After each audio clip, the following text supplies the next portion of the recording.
Welcome to this IELTS listening practice test. There are 4 sections and 40 questions in total. Each recording is played only once. You'll have time to read the questions before each part and check your answers afterward. At the end, you'll get 10 minutes to transfer your answers. Get ready with a pen and paper. Now let's begin section 1.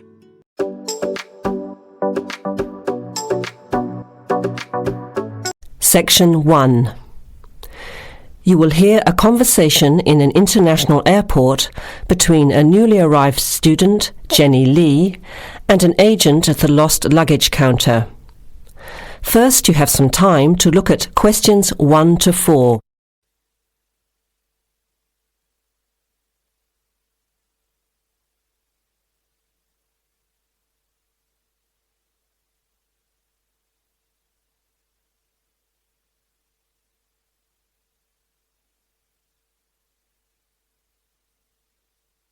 Notice that an example has been done for you.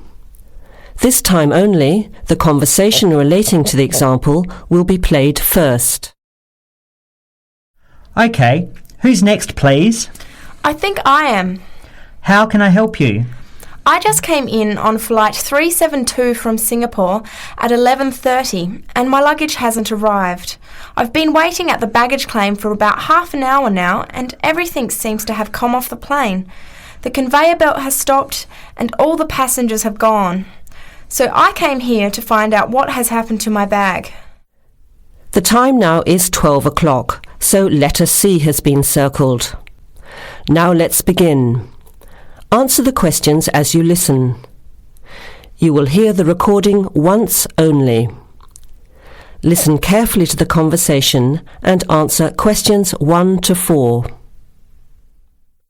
Okay, who's next, please?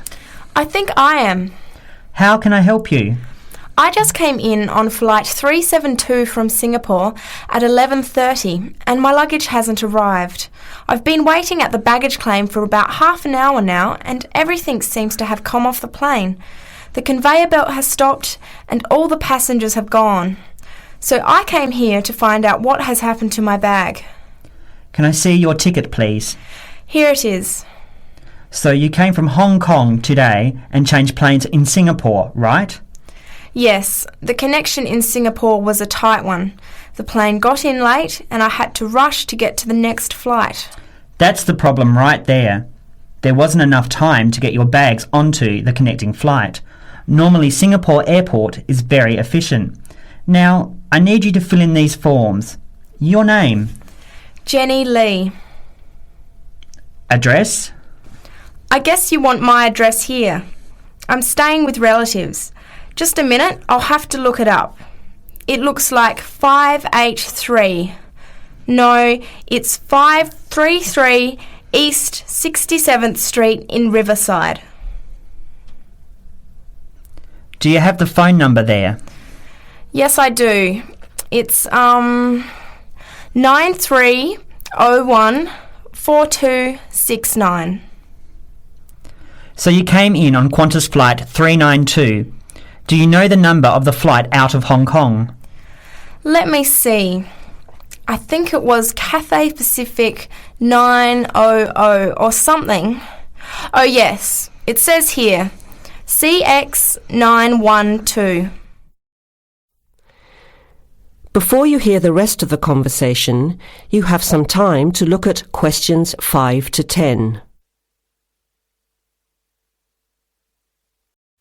Now listen and answer questions 5 to 10. Right. Now, I need a description of the luggage. How many pieces did you check in? Just one. Can you describe it for me? Here is a picture to help you. Okay. It's a big bag, like this one. Rectangular. Not hard shell, but soft covered, and it has a zipper around the front. Is it black? No, sort of a grey colour. Any identification? Just a tag with my name on it. Any other features? Well, it has wheels and a retractable handle on the end so you can pull it, as well as the handle in the middle. Okay, that's fine. Now, if your bag missed the connection, I'm sure it'll be put on the next flight. I'll email Singapore as soon as I finish here.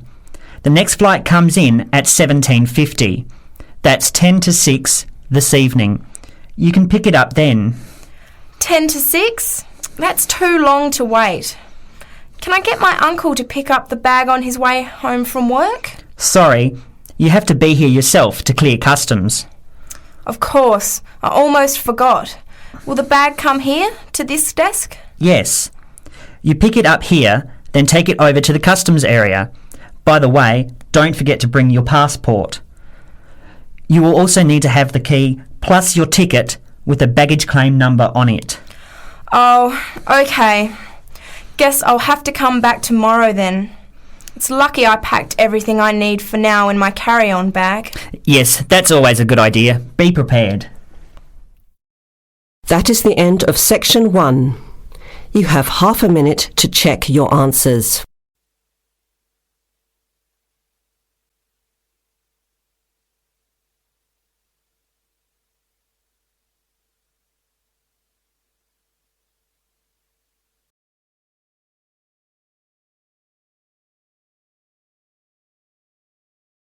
Now turn to section 2. Section 2. You will hear a recorded message about buying tickets from a booking agency. First, you have some time to look at questions 11 to 15.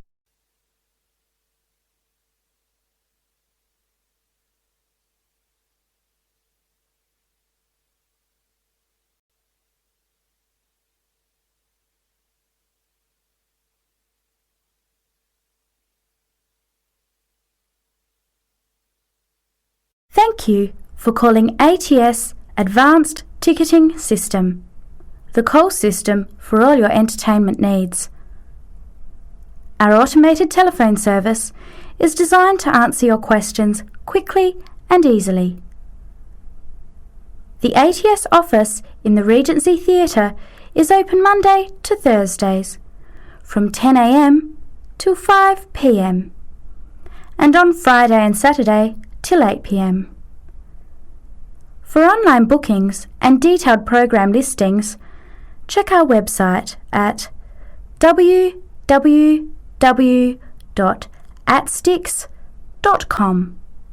That's spelled ATSTIX.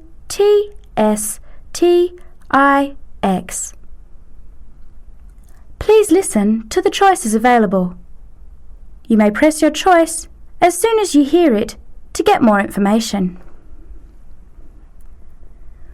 For sporting events, including the Western International Tennis Classic, press 1. For the Formula 1 Grand Prix, press 2. For classical music, including the upcoming Philharmonic Orchestra series, press 3. For theatre and dance, press 4. For other inquiries, please hold the line. Before the recorded message continues, you have some time to look at questions 16 to 20.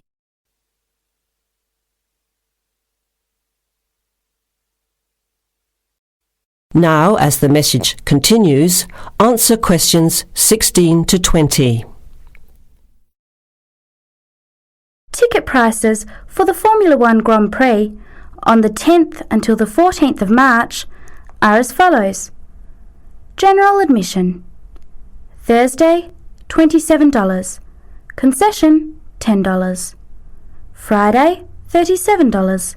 Concession, $15. Saturday, $55. Concession, $35. Sunday, $70.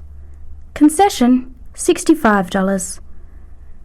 Concession rates apply to children under 14 and to students, seniors and pensioners on presentation of a valid card. Grandstand seating. 4-day tickets covering the 6 main grandstands cost $299. However, pit straight tickets are $350, and seats at the chicane cost $450 each.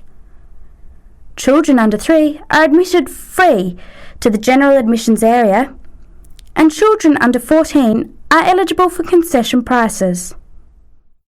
Gates open at 8 a.m. Thursday and Friday, and 7:30 Saturday and Sunday. Events begin at 9 o'clock.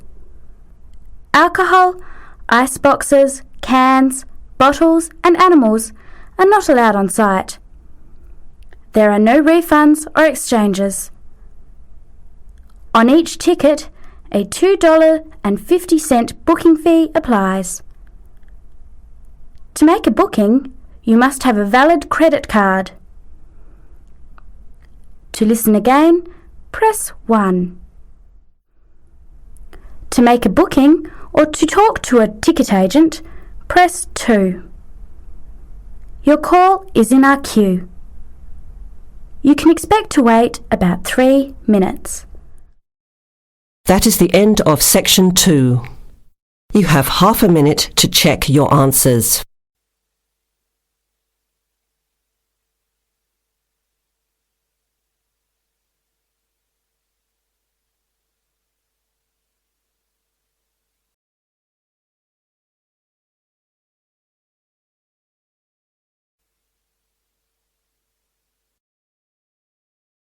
Now turn to section 3. Section 3. You will hear a discussion among 3 students who are organising an international film festival at their college. First, you have some time to look at questions 21 to 24.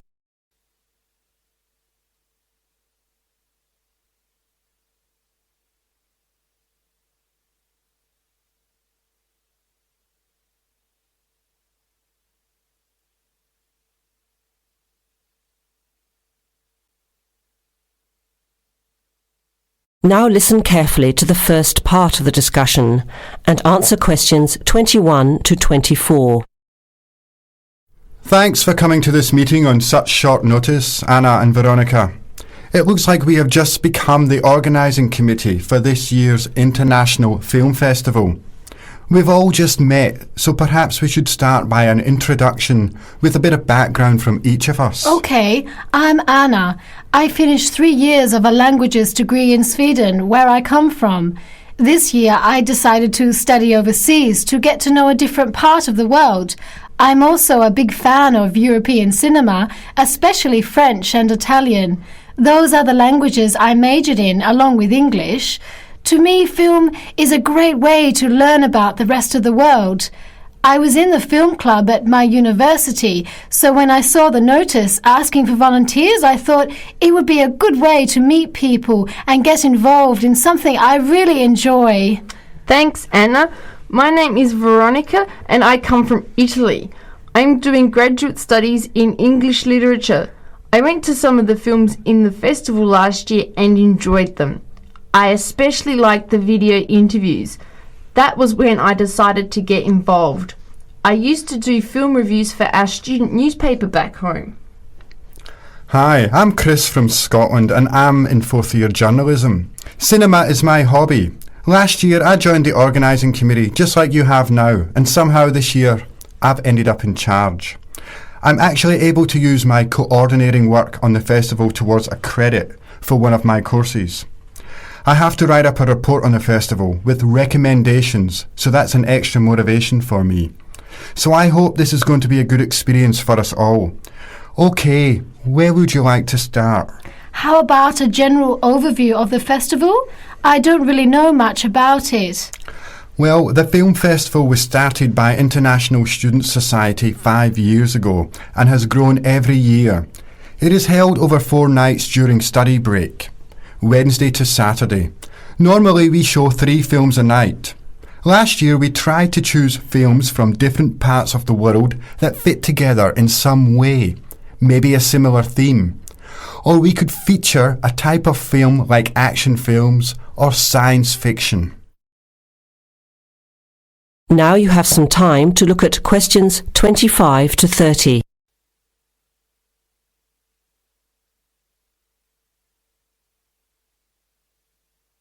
To the rest of the discussion and answer questions 25 to 30. Who picks the films? It's up to us on the committee to decide. You mean we get to pick all the films ourselves? What a hard decision. There are so many to choose from. Well, that's the fun part. We have this catalogue of independent distributors. The films are listed by language and have a short summary. We just have to go through it to find a good combination of films that will attract an audience. Veronica mentioned something about interviews. How does that fit in? We set up cameras in the foyer of the theatre and did live interviews before, during intermission and after the screening. Anyone from the audience could come up and talk about the film. The Broadcasting and Journalism School set it up and ran the interviews. They were shown on big screens around the lobby and in the theatre. It went over really well. We had a long lineup of students waiting to be interviewed on TV. Everybody wanted their minute of fame. Great idea. Yeah, it worked really well. We should certainly do something similar again. Maybe even develop the idea further, like a website with audience reviews and discussion, so we can get as much participation and involvement as possible. Hey, that's a good idea. Can I ask a question? None of the films are in English, right? Are they dubbed or subtitled? Well, we do occasionally choose a film in English, but only from unusual places where the dialect is so strong they sometimes need subtitles, like the Caribbean or even Scotland. The majority of films in the festival are foreign language, dubbed in English. We've learned from experience that students don't like reading subtitles. Maybe they read too much already. Whatever the reason, the subtitled films get smaller audiences, so we avoid them as much as possible. So how large an audience can we expect, and how much does it cost to get in? It costs $5 per film or a $20 pass for the whole event. All 12 films for the real movie fan. We would have broken even last year, except for a bad storm on the Friday night. We almost had to cancel the whole thing. But overall, we had a good turnout, more than 2,000 people in 4 days. Oh, that's what I was wondering about, the financial part. Where does the funding come from? What kind of budget do we have? The festival is subsidised by the Student Council. We generate money through advertising and through admission charges. We'll go over the budget in details a little later, but we've got lots of work to do in the meantime. I guess we have to start pretty soon. Well, I think by the 1st of March at the latest. We need to select all the films. Then we have to find some advertisers to sponsor the event. That shouldn't be too hard. We'll just start with last year's list. Our deadline for that should be the middle of March. By the end of March, we need to design the programme. Then we can get posters made up and distributed in April. Like you said, we need some clever promotion, something to generate interest and get people talking. We have 4 months to get ready. It should be enough time. Okay, where do we start? Let's start by talking about films, since that is the best part, and see what we come up with. What was the best film you saw last year? That is the end of section 3. You now have half a minute to check your answers.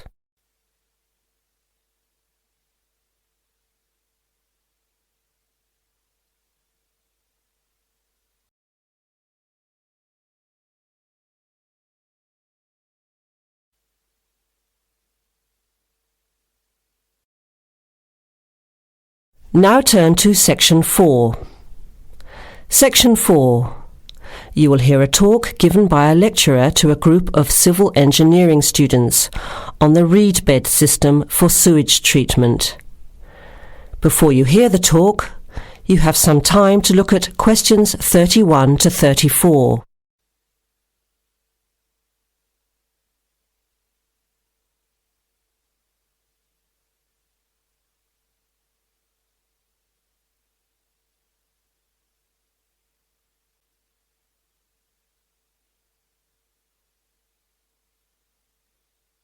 Now listen carefully to the first part of the talk and answer questions 31 to 34. Thank you for inviting me to speak to you today about what is now called the reed bed sewage treatment system.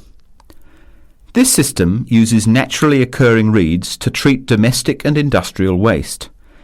It's an environmentally friendly alternative to normal systems. You all know what reeds are like, don't you? Those tall plants with hollow stems that grow in wet places, like marshes, for example. Here's how the system works. First of all, an artificial marsh is created. To do this, holes are dug about 1 metre deep and usually rectangular in shape. They are then lined with clay or plastic, and the liner is covered with gravel.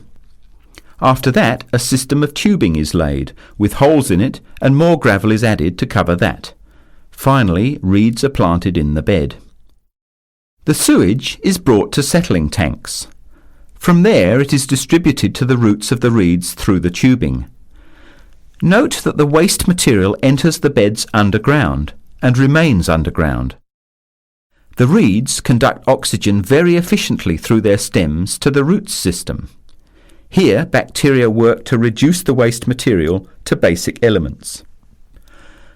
What comes out of the artificial marsh is water that has been cleaned through a natural process. The purified water leaves the reed bed through a simple outflow pipe. The water that comes out has to be tested. Sometimes it's held in a pond until it evaporates or soaks into the ground. Sometimes, after testing, the water is discharged directly into streams and rivers. Before the talk continues, with questions from the students, you have some time to look at questions 35 to 40.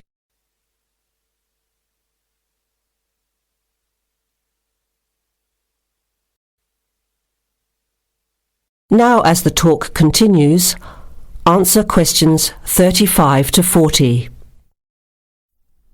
The reed bed system originated in Germany in the 1970s, and installations have been built in a number of countries throughout the world. To give you an idea of the size and appearance of a reed bed installation, an area of 3 by 5 metres approximately would be adequate for a single house. It would look like a pond overgrown with reeds. There are cities with 150,000 people in Germany whose entire sewage treatment requirements are served by reed bed installations which extend for 10 to 20 hectares. There are two wonderful environmental advantages. First of all, reed bed systems are natural composters. As time passes, high-grade soil builds up in the beds. The soil can be removed and used for agricultural purposes. Soil produced from waste containing heavy metals would of course have to be tested and the toxic material removed by chemical processes. An additional advantage is that the reed bed can function exactly as a marsh, providing a healthy natural home or habitat for waterfowl and other birds, insects, reptiles and mammals.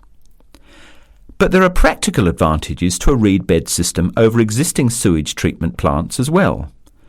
At all levels, the cost is lower than for normal systems. Labour costs are a fraction of the costs of a conventional system.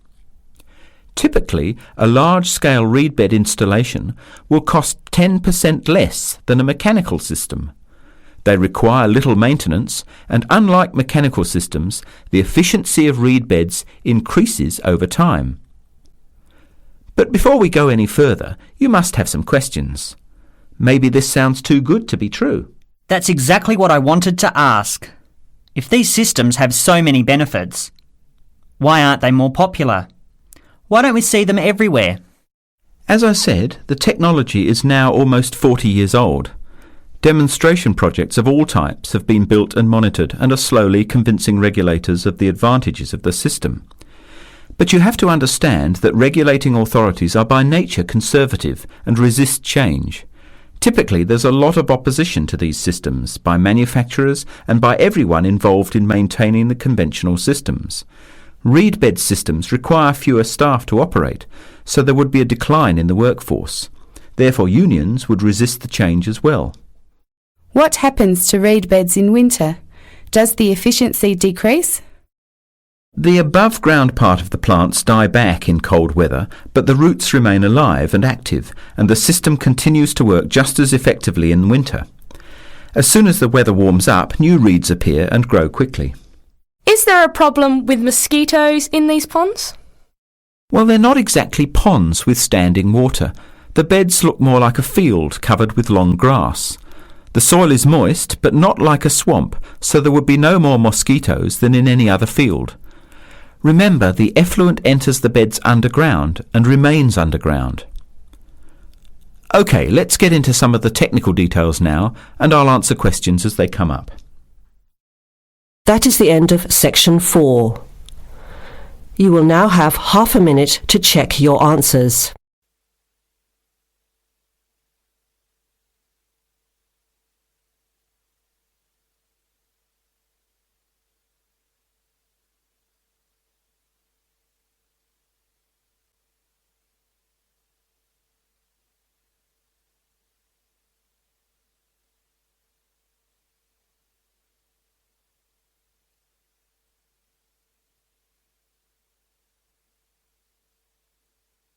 That is the end of the test.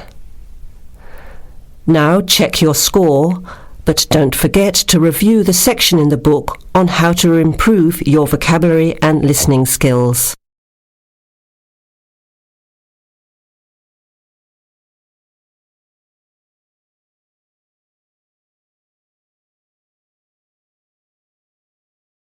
That is the end of the listening section. You now have 2 minutes to review your answers before the test automatically moves on to the next section. Please take this time to check your answers carefully. Make sure all your responses are recorded in the correct places, and review your spelling, grammar, and formatting.